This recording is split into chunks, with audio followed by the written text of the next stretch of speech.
Yes, I believe I lived in the Old West. Do you believe in reincarnation, or do you think I'm a madman? When I say that I believe I lived as the Wild West first Yiddish lawman. My name was Erving Greasemanowitz, and I wore a 10-gallon yarmulke. My high would glint in the sun as I rode a horse that wouldn't canter or gallop. A schlap. In my holsters, I had 2 big jars of gefilte fish. And everywhere I rode, a goyim would line the streets and sing respectfully, Ride, ride, ride, ride, ride, ride, ride, ride, Erving. Ride, ride, ride, ride, ride, ride, ride, ride, Erving. But it was Halloween. I found out when they came to me. They said, Erving, a Halloween party tonight.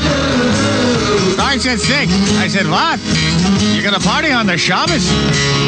They said, what? I said, never mind.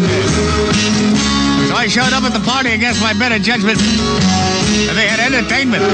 There were people singing, oh my darling, oh my darling, oh my darling Clementine, and hang your head over the valley so low. They said, Erving, you sing one for us. I said, okay, if I were a rich man, every day. If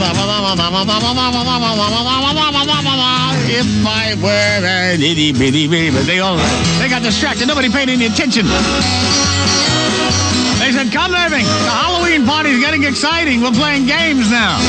Pin the tail on the donkey. Bobbing for apples. I said, what about Mahjong?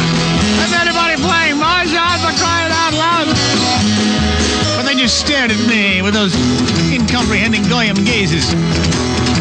They said, quick, everybody home, put on your costume. The trick-or-treaters are coming. So sure enough, I went running home.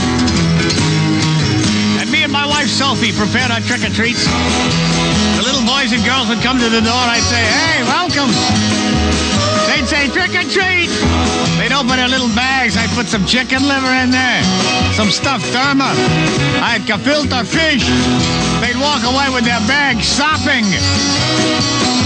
One of the little kid's bag opened on the street. Everything fell out. He said, don't you have anything not so wet? I put a couple of macaroons in there, a slice of halava. I said, hey, blessing on your head.